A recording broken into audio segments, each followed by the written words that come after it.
2015 года в российских школах предлагают ввести предмет противодействия коррупции. Что, по-вашему, еще нужно нашим школьникам?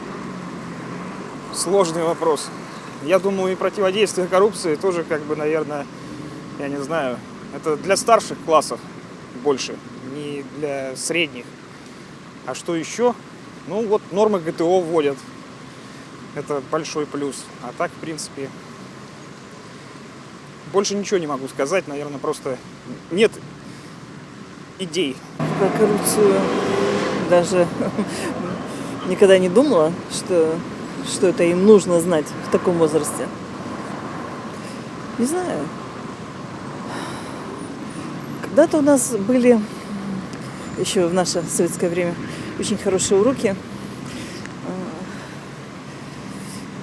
когда нас учили военной подготовке.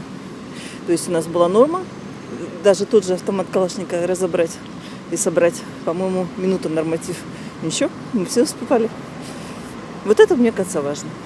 Надо что-то, какие-то психологические занятия для школьников побольше проводить, особенно сейчас.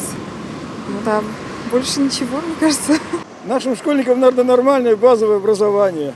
Коррупция – это хорошо, конечно. Антикоррупция – это хорошее дело. Но лучше бы, чтобы привели учебники в единообразие и учили одному доброму, вечному.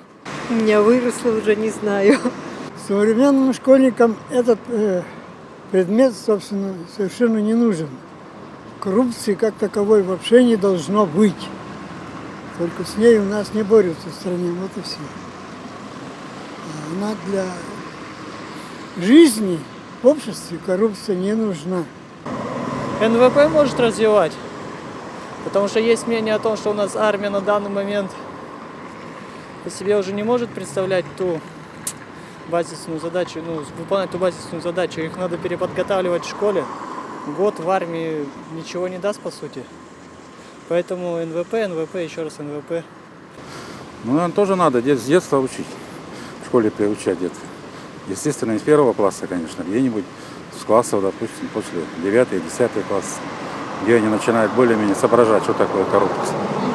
Видимо, стоит вести. О будущем. И то, что есть Бог, который помогает им.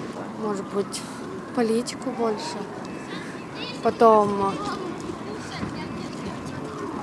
демократию, может быть, еще что-нибудь наподобие такого. Я бы считал, что лучше восстановить старые предметы, как географию, астрономию, увеличить число уроков русского языка. А все эти выдумки, это ни к чему.